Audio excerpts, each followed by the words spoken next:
পশ্চিমবঙ্গে পৃথিবীর সবথেকে ধনী ব্যক্তি ছিলেন। এতটাই ধনী যতটাই এই সময়ে পৃথিবীতে আর কেউ নেই।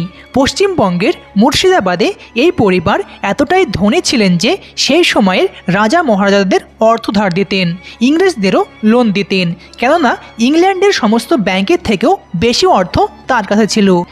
যদি আজকের সময়ে গোনা হয় তো তার কাছে $1 ট্রিলিয়ন ছিল। এতটাই ধনী যে তাকে মোগল বাদশাহ মোহাম্মদ শাহ জগৎ শেঠ উপাধি দিয়েছিলেন।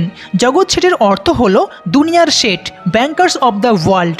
জগৎ শেঠের নামে একটা কথা সেই সময়ে খুবই প্রচলিত ছিল, তিনি যদি চান তো সেই সময়ে সোনার দেওয়াল তুলে গঙ্গা নদীকে থামিয়ে দিতে পারত। এই পরিবারের সূচনা করেছিলেন রাজস্থানের মানিকচাঁদজি, যিনি ব্যবসার ক্ষেত্রে পাটনা এসেছিলেন, তারপর রাজধানী মুর্শিদাবাদে আসেন। আর আজ এখনও মুর্শিদাবাদে হাউস অব জগৎ শেঠ মিউজিয়াম রূপে সুরক্ষিত আছে।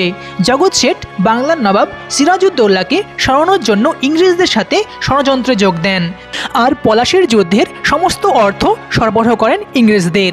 পলাশীর যুদ্ধে নবাব সিরাজউদ্দৌলার পরাজয়ের পর মির্জাফরকে নবাব বানানো হয়।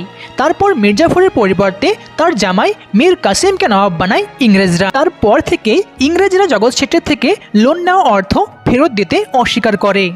আর এর মধ্যেই মীর কাসিম রাজদ্রোহ লাগিয়ে দিয়ে জগৎ শেঠের পরিবারের কিছু লোককে মেরে ফেলে। তারপর থেকে জগৎ শেঠের পরিবারের ক্ষমতা আর ধন সম্পত্তি আস্তে আস্তে শেষ হতে থাকে এবং পরে পুরোপুরিভাবে জগৎ শেঠের পরিবারের সমস্ত ধন সম্পত্তি এবং অস্তিত্ব মাটির সঙ্গে মিলিয়ে যায়।